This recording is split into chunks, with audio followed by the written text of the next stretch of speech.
అన్ని నియమాల్ని ఉల్లంఘించి అప్పులు తెచ్చుకున్నారు.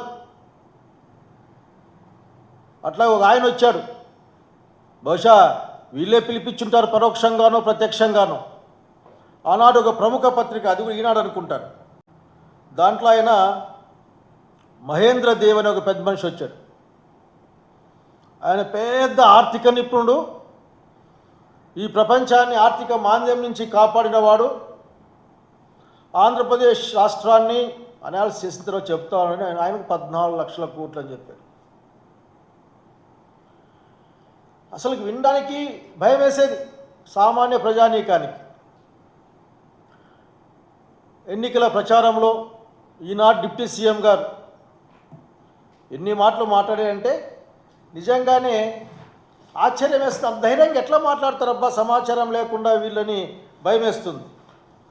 వారేం మాట్లాడతారంటే 17వ తారీఖు 5వ నెల 2022లో శ్రీలంక పరిస్థితికి, అంటే శ్రీలంక ఆర్థిక పరిస్థితికి ఆంధ్రప్రదేశ్ రాష్ట్రం జస్ట్ కూతవేడు దూరంలో మాత్రమే ఉంది. అరిస్తే వినిపిస్తుంది, అప్పు అంటే వినిపిస్తుంది. ఇప్పుడు మనకి వినిపిస్తూ ఉంది ఈనాటి చంద్రబాబు నాయుడు ప్రభుత్వం చేస్తున్న అప్పుల కేకలు. అంతేకాదు ఆయన ఇంకా ముందుకెళ్ళి ఒక కార్టూన్ కూడా, బహుశా అతని ట్విట్టర్ హ్యాండిల్ అనుకుంటా, ఇది అప్పులతో ఆంధ్ర పేరును మారు మోగిస్తున్నందుకు ముఖ్యమంత్రికి నా ప్రత్యేక శుభాకాంక్షలు. ఈ విధంగా మాట్లాడుతూ ఉంటే నిజంగానేమో అని ఆంధ్ర ప్రజానీకం అంతా అనుకున్నారు. ఆఖరి నమ్మే ప్రయత్నం చేశారు, నమ్మారు కూడా.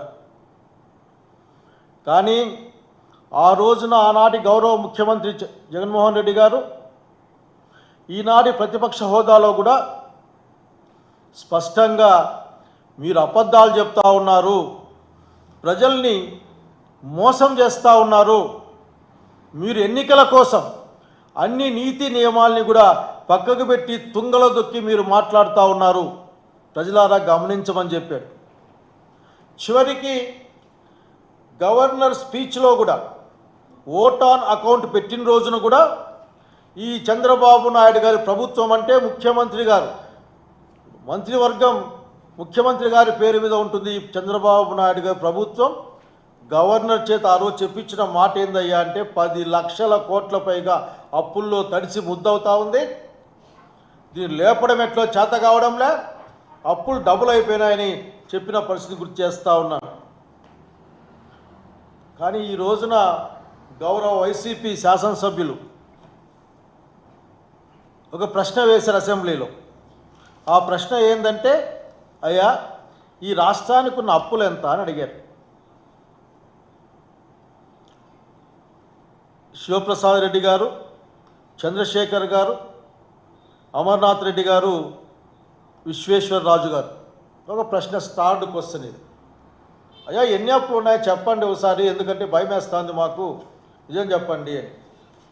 దాంట్లో అత్యంత స్పష్టంగా, ఎందుకంటే ఆ అబద్ధాలు చెప్పడం సాధ్యం కాదు, నోటి మాట చేత గవర్నర్ చేత అబద్ధాలు చెప్పించవచ్చు, కానీ సమాధానం వచ్చింది. ఈ రోజున చూస్తేనే ఈ యొక్క కూటమి ప్రభుత్వం యొక్క దుర్మార్గమైన పరిపాలన ఆలోచన నేను చూసి భయపడతా ఉన్నాను. ఈ రాష్ట్రంలో ఉన్న ప్రతి ఒక్కరు కూడా భయపడాల్సిన అవసరం ఉందన్న సంగతి గుర్తు చేస్తూ ఉన్నాను. 14 లక్షల కోట్ల రూపాయలు అప్పు ఉందని ఇదే చంద్రబాబు నాయుడు గారు ఒక లీక్ ఇస్తే, ఆ లీక్లో కూడా ఆఖరికి ఆయన అధికారంలోకి వచ్చిన తర్వాత 10/7/24వ తారీఖున రాష్ట్రం మొత్తం అప్పులు 14 లక్షల కోట్ల ఉన్నట్లు ఆర్థిక శాఖ అంచనా అని బయటకు వచ్చారు ఆఖరి. అట్లాగే అంతకుముందు పిఏసిలో, పబ్లిక్ అకౌంట్స్ కమిటీలో ఉన్న ఈనాటి ఫైనాన్స్ మినిస్టర్ ఆయన మాట్లాడిన మాట ఏంటంటే శ్రీలంక కంటే 4 రెట్ల అప్పుల ఏపీ అని. ఎందుకు వీళ్ళందరికీ పక్క రాష్ట్రాలపై, పక్క దేశాలపైన ప్రేమ ఎక్కువైంది. ఈ ఒక ఆయన ఏమో శ్రీలంక అంటాడు చంద్రబాబు నాయుడు గారు, పవన్ కళ్యాణ్ గారు ఏమో జర్మనీ గురించి తలుచుకుంటూ ఉంటారు. అసలు తలుచుకోవాల్సింది ఈ రాష్ట్రం గురించి. మరి ఇన్ని అప్పులు చెప్తే మీరు చెప్పిన లెక్క ఏంటి ఈ రోజున మాకు?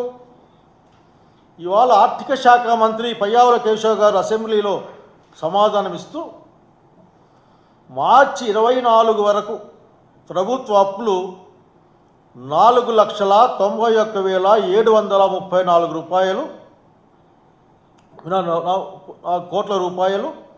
ప్రభుత్వ గ్యారెంటీ అప్పులు 1,54,797 లక్షల కోట్లు. అంటే 6,46,531 అఫిషియల్గా చెప్పారు. అఫిషియల్గానే సమాధానం కూడా ఇచ్చారు. ఇందులో ఎక్కడే సంతకం, దీనిపైన డ్యూ సంతకాలు ఉన్నాయి. Finance deputy secretary to the government and principal secretary to the government ఆయన సంతకం పెట్టి ఇచ్చిన పేపర్లు ఇవి. అంటే ఈరోజు ఇంతవరకు చెప్పిన అబద్ధాలు కాదా? ఏ మొహం పెట్టుకొని రేపొద్దున ప్రజల దగ్గరికి వస్తారు మీరు? ఇంకా ఈ అప్పుల్ని కప్పుచ్చుకోవడానికి ఎన్ని దుర్మార్గమైన సత్యదూరమైన మాటలు మాట్లాడతారు, అబద్ధాలు చెప్తారు మీరు. ఎక్కడ 14 లక్షల కోట్లు, ఎక్కడ 12 లక్షల కోట్లు, ఎక్కడ చివరికి బీజేపీ యొక్క ప్రెసిడెంట్గానే పురంధేశ్వరి గారు 11 లక్షల కోట్ల రూపాయలు అప్పు ఉన్నారు మీరు అని చెప్పేసి మీరు మాట్లాడారే. ఆనాటి కేంద్ర మంత్రి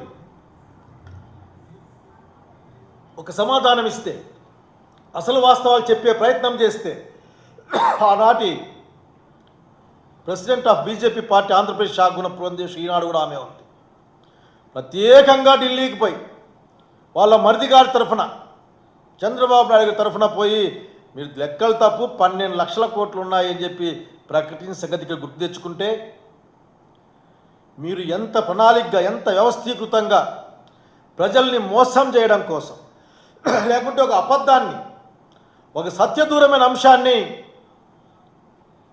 ఆనాటి ప్రభుత్వం పైన రుద్దేందుకోసం, అంటగట్టేందుకోసం మీరు ప్రయత్నం చేసిన అర్థమవుతుంది. ఇది ఒక ఆర్థిక అంశాలతో కూడిన ఒక చెడ్డ సాంప్రదాయాన్ని మీరు చెప్పినట్లు కాదా? దీన్ని ఎందుకు అనకూడదు మీ రోజున మేము? ఇది ఒక వ్యవస్థీకృత నేరమని. ఎందుకంటే మీరు ఒక విషయం గుర్తుపెట్టుకోవాలా, ఈ మాట ఊరికే మాట్లాడడం లేదు. మీరు ఆర్గనైజ్డ్గా ప్రచారం చేశారు ఈ రాష్ట్రం గురించి. ఈ రాష్ట్రం అప్పుల్లో మునిగిపోయింది, విధ్వంసం జరిగిపోయింది, బతకడానికే లేదు. ఈ రాష్ట్రంలో శాంతి భద్రతలు లేవు, మనుషులే మాయమైపోతూ ఉన్నారు. ఈ రాష్ట్రంలో ఇసుక మిగతా అన్ని కూడా అనేకంగా దోపిడీ జరుగుతూ ఉంది. దీన్ని కాపాడాలంటే మేము తప్ప ఇంకెవరు లేరు. ఒక్కటిగా ఉండి ఒక్కొక్క పార్టీగా జగన్మోహన్ రెడ్డి గారిని ఏం చేసుకోలేం. మేము గుంపుగా వస్తూ ఉన్నాం, మాతో రండి అని మీరు ప్రజలు మోసగించే ప్రయత్నం చేశారు. సఫలమైన సంగతి గుర్తు చేస్తూ ఉన్నా. మీ వ్యవస్థీకృతమైన ఆలోచన చెప్తా వినండి ఒకసారి. 5/4/22 చంద్రబాబు నాయుడు గారు ప్రకటిస్తారు ఏమని? ఈ రాష్ట్రం శ్రీలంక కంటే అధ్వానంగా ఉంది, శ్రీలంక అవుతుంది అని. మరి ఈ రాష్ట్రాన్ని శ్రీలంక ప్రకటిస్తాడేమో సీఎం గారు అని 15 తారీఖు మాట్లాడతారు. 19 తారీఖు ఏం మాట్లాడతారు? ఇదంతా వాళ్ళ అఫిషియల్ పేపర్లో వచ్చిన మాట. ఇది మేలుకోకపోతే మనకు శ్రీలంక గతే. మేలుకోవడం అంటే ఏంటి? ఈ అబద్ధాలు చెప్పే ఈ కూటమి గురించి ఆలోచించుకోవడమే మేలుకోవడం అంటే. రాజకీయమైన మాట అది. వారి డిప్యూటీ సీఎం గారు అరిస్తేన పైన దూరంలో కూతవేడు దూరంలో ఉందని మాట్లాడతారు. ఇప్పటి ఆర్థిక మంత్రి మిత్రుడు కేశవ్ గారు మాట్లాడింది ఆ రోజు 4 రెట్లు శ్రీలంక అంటే అప్పుడు. నాకేం అర్థం కాలే, వీళ్ళు ఏమైనా శ్రీలంక ప్రభుత్వానికి కన్సల్టెంట్లుగా పనిచేశారేమో ఆ రోజున, నాకు తెలియదు. ఎందుకంటే కన్సల్టెంట్లు ఎక్కువైపోతున్నారు చూస్తూ ఉంటేనే. అట్లాగే ఇప్పుడు డిప్యూటీ సీఎం, ఇది అప్పుల ఆంధ్ర అని చెప్పాలి, దీన్ని మారు మోగిపోతూ ఉంది. జగన్మోహన్ రెడ్డి గారికి ఆ రోజున అప్పురత్న అని పేరు పెట్టాలని ట్వీట్ చేశారు ఆయన. అక్కడికి ఇంకా ముందే చెప్పాను, పురంధేశ్వరి గారు ఏం మాట్లాడా, డైరెక్ట్గా వెళ్ళి మాట్లాడమే అక్కడ. అట్లాగే ఆయన ఆర్థిక నిపుణుడు అని ఒక ఆయన రావడం, ఆయన మాట్లాడడం, రకరకాల వేదికల్లో పనిచేసిన నేను 14 లక్షల కోట్ల అప్పు ఉందని ఓ మాట మాట్లాడడం ఇంకా లాభమే లేదు అని.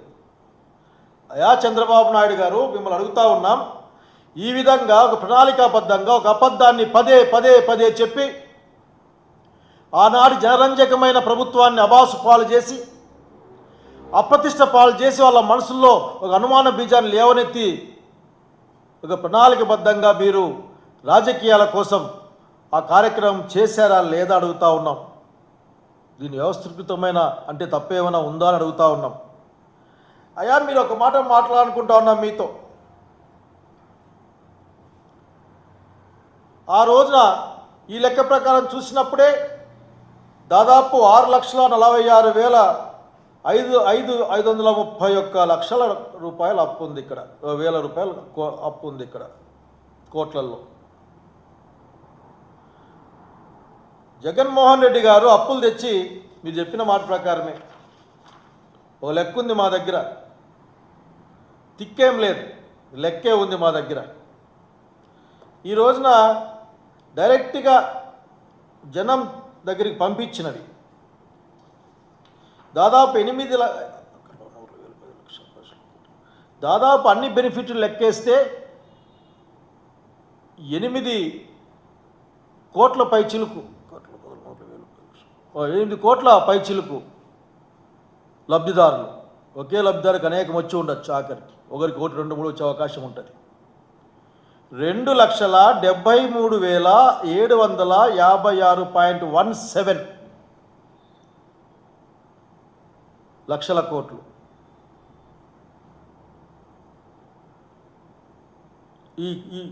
అంటే 2,73,756.17 లక్షల రూపాయలని చాలా కష్టంగా ఉంది. కోట్లు లక్షలు మాట్లాడుకోవాల్సి వస్తే ఆఖరి నిజంగా అప్పులు ఎట్లా చేసి నాకు అర్థం కావడంలే. ఓ లెక్క ఉంది ఇక్కడ. మీరు 1,40,000 కోట్ల రూపాయలు అప్పు తెచ్చారు. అందులో ఈ యొక్క 9 నెలల లోపలే 1,00,000 కోట్లు డైరెక్ట్గా తెచ్చేసారు అప్పులు. మన బడ్జెట్లో మాట్లాడిస్తే ఏం చెప్పారంటే, మీరు అసలుకి 0 అప్పులు మన దగ్గర తెచ్చుకునే శక్తి మాకు, అప్పులు ఇచ్చేవాళ్ళు లేరని చెప్పి కూడా బడ్జెట్లో ఖాళీని నింపుకోవడానికి కూడా, ఫిజికల్ డెఫిసిట్ని నింపుకోవడానికి కూడా మేము అప్పులు తెచ్చుకుంటామని చెప్పిన సంగతి గుర్తు తెచ్చుకుంటూ మాట్లాడుతూ ఉన్నా. మీరు 1,00,000 కోట్ల పైగా అప్పు తెచ్చారు. ఎవరికి ఇచ్చారు? ఏ లబ్ధిదారునికి పంపించారు?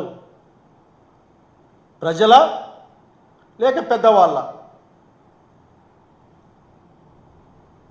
సమాధానం చెప్పాలి. ఈ రోజున మీరు సమాధానం చెప్పకుండా తప్పించుకుందాం అనుకుంటే లాభం లేదు. తప్పించుకునే అలవాటు మీకు ఫస్ట్ నుంచి ఉంది. మీరు చెప్పదలుచుకుంటే మాత్రమే చెప్తారు, మిగతా మిమ్మల్ని ఆలోచించుకోమంటారు, లేకపోతే వదిలేస్తారు. తక్కువ జ్ఞాపక శక్తి ఉంటుంది ప్రజలకు అని చెప్పి. ఇక్కడ ఇది గవర్నమెంట్ ఆన్సరే, ఇది అసెంబ్లీలో ఇవన్నీ ఖాళీ కనిపిస్తూ ఉన్నాయి మనకి. అన్ని ఖాళీలంటే అప్పుడు అప్పు చేయలేదు అర్థమా? కేవలం 12 జూన్ 2024 నుంచి అప్పులు జరిగినాయని చెప్పాలనుకుంటున్నారా? ఈ ఖాళీలన్నింటిలో కూడా అప్పులు ఉంటాయి. ఇది డిస్కామ్లు వాళ్ళు చేసిన అప్పులు, అవన్నీ కూడా డిస్కామ్స్, ట్రాన్స్కో, జెన్కో వాళ్ళు చేసిన పబ్లిక్ అండర్టేకింగ్ అప్పులు. అవి దాదాపు 58,000 కోట్లకు మీరు లెక్క చెప్పకుండా ఉన్నారే, దాంట్లో వేయలేదే మీరు. అంటే అప్పులు ఎన్ని ఉన్నాయో చెప్పడంలో కూడా, ఎందుకంటే దాంట్లో మీరు 5 సంవత్సరాల పరిపాలన దాంట్లో ఉంది. 5 సంవత్సరాల పరిపాలనప్పుడు 5 సంవత్సరాల పరిపాలన లెక్కలు దీంట్లోకి రావాలా. అట్లాగే ప్రభుత్వాలు మే జూన్లో మారుతాయి, మరి మే వరకు ఉన్న అప్పులు కూడా దీంట్లో లెక్కలేకి రావాలా. మీరు మాత్రం అవన్నీ కూడా ఖాళీగా వదిలిపెట్టి ఒక లెక్క చెప్తే ఈ లెక్క ఎవరిదనుకోవాలి మేము? కాబట్టి ప్రజలకు అర్థమయ్యే విధంగా చెప్పండి. మీరు చేసిన ఆర్థిక అరాచకమేందో, మీరు చేసిన ఒక వ్యవస్థీకృతమైన ప్రచారం ఏందో, చెడ్డ ప్రచారం ఏందో, ఈ రాష్ట్ర పరువును గంగలో పలికే విధంగా మీరే కదా 14 లక్షల కోట్లు ఎక్కడ, 12.5 లక్షల కోట్లు ఎక్కడ? చివరికి మీరు శ్వేతపత్రంలో కూడా దుర్మార్గం అంటే మీరు ఎటువంటి భయం ఉండదు మీకు. అబద్ధాలు చెప్పడానికి, సత్యదూరమైన మాటలు మాట్లాడడానికి మీరు భయపడరు, అలవాటైపోయింది మీకు. అది మీ భాషలో, మీ జీవన సరళిలో భాగంగా మారిపోయింది ప్రభుత్వానికి. శ్వేతపత్రం అని మీరు విడుదల చేసే చంద్రబాబు నాయుడు గారు అన్యాయం అయిపోయిందని చెప్పేసి గట్టిగా అరుస్తూ కేకలు పెడుతూ, దాంట్లో కూడా 9.74 లక్షల కోట్లు అని చెప్పాడు. కానీ ఈరోజు ఏమో 6 లక్షల కోట్ల చిల్లర ఉందని చెప్తా ఉన్నాడు. 6 లక్షల కోట్ల 46,000 అని చెప్తా ఉన్నాడు. ఎట్లా? మీరు ఎవరిని మోసం చేద్దాం అనుకుంటా ఉన్నారు? అంటే ఆ రోజు అధికారం వచ్చిన కొత్తలో 9.74 అని చెప్పేసి వదిలేద్దాం అనుకున్నారు మీరు. ఎందుకంటే 14, 12, 11 అని చెప్పిన రకరకాల క్లిప్పింగ్స్ ఉన్నాయి. ఈ దేశమంతా మాట్లాడారు, మీ రాష్ట్రం అంతా మాట్లాడారు మీరు. మరి ఇప్పుడేమో 6 లక్షల చిల్లర అంటా ఉన్నారు. ఆ 6 లక్షల్లో కూడా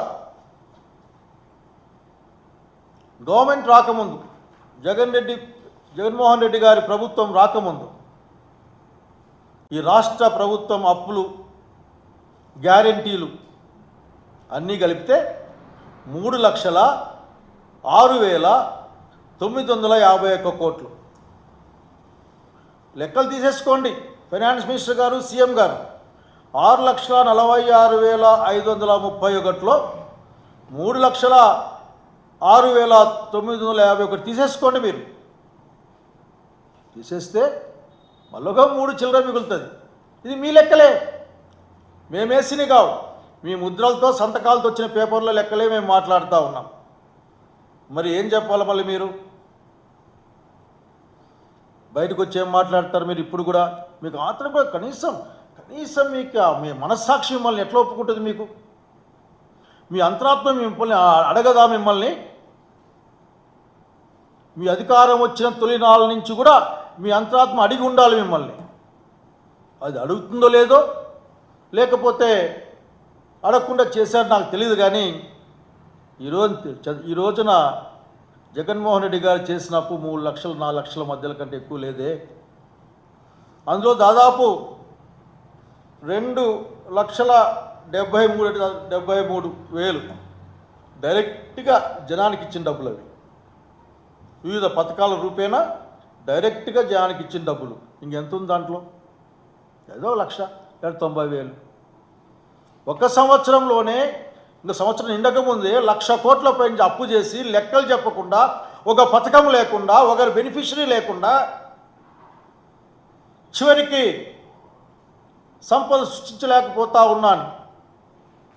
ఇంత అసలుకి ఏమాత్రం జంకు గొంకులు నాకు ఆశ్చర్యం వేస్తుంది వీళ్ళని చూస్తే. మాట ఇచ్చిన రోజున తెలీదా మీకు? 6 పథకాలని సూపర్ 6 అమలు చేస్తాం. మాకు ఈ రాష్ట్ర ఆర్థిక పరిస్థితి తెలుసు, నాకు అనుభవం ఉంది, నన్ను ఈ ప్రపంచం నమ్ముతుంది. మన దావోస్లో చూసాం ఈ ప్రభుత్వాన్ని ప్రపంచం ఏ విధంగా నమ్ముతుందో. సంపద సృష్టిస్తాం, నాకు చేయాలని కోరిక ఉంది, కానీ నాకు డబ్బులు లేవు. దానికేమి జగన్మోహన్ రెడ్డి గారు 11-12 లక్షల కోట్లు అప్పు చేసిపోయారు. మరి ఇప్పుడు తేలింది కదా బాబు గారు, మొత్తం అప్పైనా మీరు చేసిన అప్పుతో కలిపి ఈ రాష్ట్రం అప్పు 6 లక్షల చిల్లరే కదా. మీకు ఇంకా 6 లక్షల కోట్లు మిగిలిపోయినాయి. మీకు 6 లక్షల కోట్లు రేపటి నుంచే అన్నిటిని అమలు చేయండి.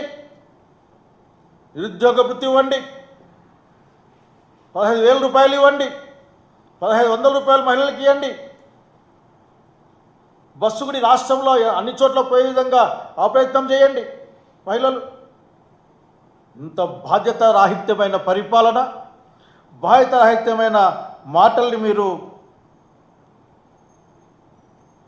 ఇంకొక అప్పులు లెక్క చెప్తారు. ఎంత దుర్మార్గం ఉండదు వీళ్ళ దగ్గర. ఆఖరికి గవర్నమెంట్లో భారీ ఒక 3 months ముందు ఉంటుంది, సంవత్సరం 3 నెలలు 4 నెలలు. అప్పులు మీరు తీసుకోరా? ఇదేమన్నా గవర్నమెంట్ ఏమైనా జనవరి 1 నుంచి డిసెంబర్ 1 క్లోజ్ అయిపోద్దా? జనవరి, ఫిబ్రవరి, మార్చి, ఏప్రిల్, మేలో ఎలక్షన్స్ ఏదో అంటే 5-6 నెలలు అంతా వీళ్ళ అకౌంట్లోకి వేసేస్తారా మీరు? జనానికి అర్థం కావని, కానీ ఒక మాట మాత్రం వాస్తవం అర్థమవుతోంది. జగన్మోహన్ రెడ్డి గారు తెచ్చిన డబ్బులు ప్రజలకు ఇచ్చారు, సంక్షేమానికి ఇచ్చారు, ధైర్యానికి ఇచ్చారు. అందరూ కూడా తలెత్తుకు నిలబడి సమాజంలో ఉండేందుకోసం ఇచ్చారు. పిల్లలు చదువుకోవడానికి ఇచ్చారు. అత్యున్నతమైన విద్య సాధించడం కోసం. చివరికి ప్రైవేటు మెడికల్ కాలేజ్ కాదు, మనకు కావాల్సిన ప్రభుత్వ మెడికల్ కాలేజీలు కావాలి. ప్రజలకు వైద్యం, అన్ని కులాల మతాల వారికి, పేదలకి, చదువున్న ప్రతి ఒక్కరికి కూడా డాక్టర్ సీట్లు రావాలని చెప్పేసి కష్టపడిన వైనాన్ని గుర్తు చేస్తూ ఉన్నా. ఇక్కడ మీరు అసలుకి దుర్మార్గం ఏంటంటే ఆఖరికి నా 7 సార్లు ఏంటండి జగన్ రెడ్డి గారు సీఎం గారు 7 సార్లు రేట్లు పెంచి 16,000 కోట్ల రూపాయలు లాక్కున్నాడని మాట్లాడాడు బాబు గారు అడుగుతున్నా మిమ్మల్ని, బహుశా మీరు మర్చిపోతుంటారేమో కావాలని కన్వీనియంట్గా, లేక ఆయన వెనక్కి తిరిగే వాళ్ళు కూడా మర్చిపోతుంటారేమో కావాలని కన్వీనియంట్గా. మీరు ట్రప్ ఛార్జీ పేరుతోనే 15,000 కోట్లు తీసుకెళ్లారు కదా. మళ్ళీ అదే స్మార్ట్ మీటర్లు పెట్టించబోతా ఉన్నారు మీరు.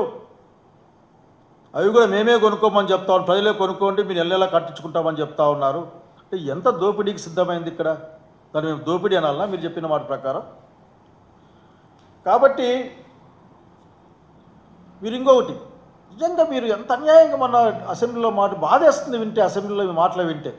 ఈ రాష్ట్రం ఆర్థిక విధ్వంసం జరిగిపోయింది, మర్యాద లేకుండా పోయింది. పదాలు మారిండొచ్చు. అప్పులే పుట్టావు, అప్పులు తెచ్చుకోవడానికి మనకున్న ఎలిజిబిలిటీ 0.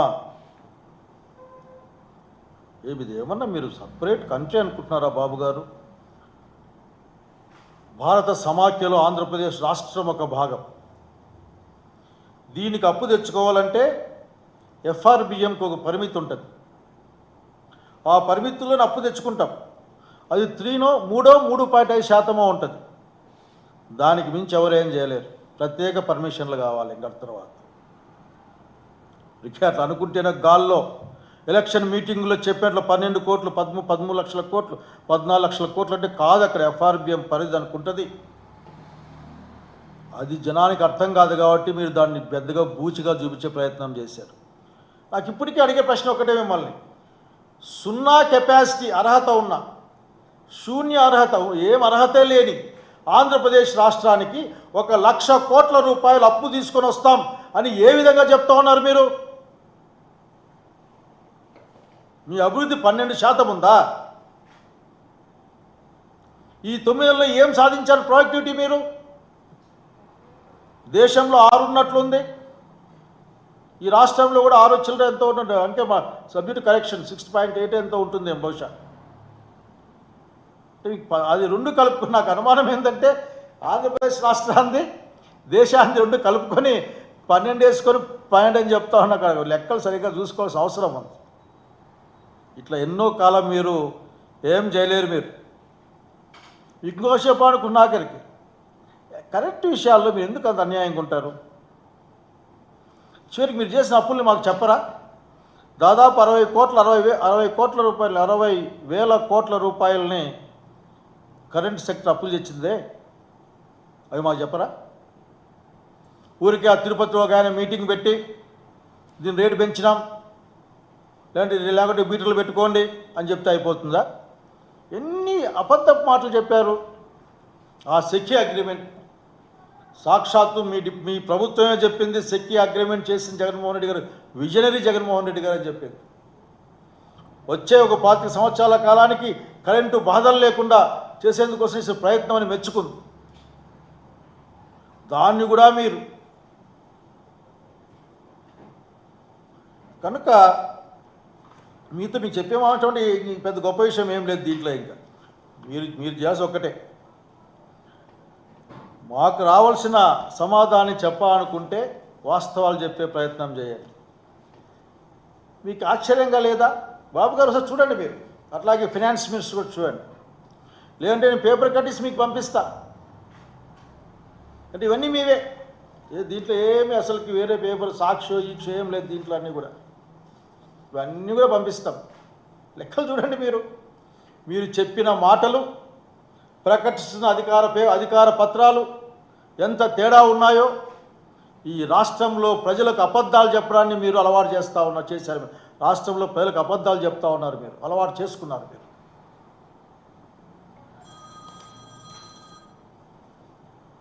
అబద్ధాలు నిజాలను నమ్మించే మీకు నమ్మకం ఉంది. ఏంటంటే ఒక మాటను పదే చెప్తా ఉంటే అదేదో, అందుకే జర్మనీకి బహుశా మీకు బాగా గుర్తుండి ఉంటుంది. ఆ గోబెల్స్ అనే ఆయన అక్కడ ప్రచారం చేస్తున్నారు. ఒక సిద్ధాంతం ఉంది, ఒకే విషయాన్ని పలుమార్లు చెప్తే అది నిజమవుతుంది అని. ఈ రాష్ట్రంలో కూడా ఒక అబద్ధాన్ని అనేక సార్లు చెప్పి నిజం చేసే ప్రయత్నం చేశారు. మీరు చెప్పినవన్నీ సత్యదూరమైన మాటలే, మీ లెక్కలన్నీ సత్యదూరమైన మాటలే. మీ పరిపాలన కూడా ఈ రోజున ఒక భ్రమ ప్రపంచంలో నడుస్తూ ఉంది. ఇక్కడ మీరు చాలా గొప్పగా ఒక మాట చెప్పి ముగిస్తాను, దీనికి సంబంధం లేకపోయినా మీ రాజధాని అప్పులతో కడతా ఉన్నారు, అప్పులు తెచ్చి కడతా ఉన్నారు. ఆ అప్పుల్ని ఉత్తరాంధ్ర, రాయలసీమ, కోస్తాంధ్ర, ఆంధ్ర ప్రాంతంలో ప్రజలంతా కలిసి కట్టాల్సిందే, తీర్చాల్సిందే. మీ యొక్క ఘనత అక్కడ ఏమి లేదు. నిజంగా మీ ఘనత ఉంటే ఆ రోజు కేంద్ర ప్రభుత్వం ప్రామిస్ చేసినట్లుగా 28,000 కోట్ల రూపాయలని రాజధాని నిర్మాణానికి తీసుకొని రండి. కనుక ఎప్పుడు కూడా అబద్ధాలని, సత్యదూరమైన అంశాలని ప్రజల్ని మోసం చేద్దామంటే కుదరదు. ఆఖరికి మీ యొక్క అసలు రూపం మీరే బయట పెట్టుకున్నారు. మీరు వేసుకున్న ముసుగుని తొలగిపోయింది. మీ శ్రీలంకలు, ఈ రాష్ట్రం అప్పులు ఇవన్నీ కూడా అబద్ధాలని నిరూపితమయ్యాయి. ఈ రాష్ట్రానికి ఉన్న అప్పు 6,46,531 కోట్లు. ఇది ఈరోజు వచ్చిన సమాధానం. ఇది దాంట్లో దాదాపు 3 లక్షల కోట్ల పైగా 3,06,000 కోట్ల రూపాయలు గత ప్రభుత్వాల అప్పు. కేవలం 3 లక్షల చిల్లర మాత్రమే జగన్మోహన్ రెడ్డి గారు ప్రభుత్వంలో చేసిన అప్పు. అందులో కూడా 2,73,756.17 లక్షల కోట్లు డైరెక్ట్గా ప్రజల సంక్షేమానికే పోయింది. మరొక 1,84,504.32 లక్షల కోట్లు ఇండైరెక్ట్గా జనం అకౌంట్లోకే పోయింది. వాళ్ళు తెచ్చిన డబ్బులన్నీ కూడా, తెచ్చిన ప్రతి అప్పు, ప్రతి డబ్బు, ప్రతి ఆదాయం అంతా కూడా ఆంధ్రప్రదేశ్ ప్రజల సంక్షేమానికి ఖర్చు పెట్టిన మహానాయకుడు, గొప్ప వ్యక్తి. అసలు చేతికి ఎముక అనేది లేకుండా ఒక ఆయన అన్నాడు, మన అదే ఆయన డబ్బులా అని ఒక ఆయన మాట్లాడుతుంది. నేను అడుగుతా, ఇవన్నీ మీ డబ్బులా అడుగుతావు నాకు. ఇది కస్టోడియన్. జగన్మోహన్ రెడ్డి గారు స్పష్టంగా చెప్పారు, the chief minister is the custodian of the state అని. కనుక కస్టోడియన్గా తన బాధ్యతని, సంక్షేమ రంగాన్ని, ప్రజల బాగోగుల్ని, వాళ్ళ అభివృద్ధిని, వాళ్ళకి ధైర్యాన్ని అన్నింటినీ కలిసి విలువైన జీవితాన్ని, మంచి జీవితానికి ఇచ్చేందుకోసం ప్రయత్నం చేసినాం. మా అప్పులకు లెక్కలు ఉన్నాయి. మీరు చేసిన అప్పులు ఏం చేశారో చెప్పమని డిమాండ్ చేస్తారన్నా. ఇప్పటికైనా సరే మీరు అబద్ధాలు చెప్పడం మానేయండి. ప్రజల సంక్షేమాన్ని ఏ విధంగా చూసుకోవాలా, ప్రజల యొక్క కష్ట సుఖాలను ఏ విధంగా అడ్రస్ చేయాలనే విషయాన్ని జగన్మోహన్ రెడ్డి గారి దగ్గర చూసి నేర్చుకోమని మిమ్మల్ని కోరుతా ఉన్నాను, విజ్ఞప్తి చేస్తూ ఉన్నాను. నమస్కారం.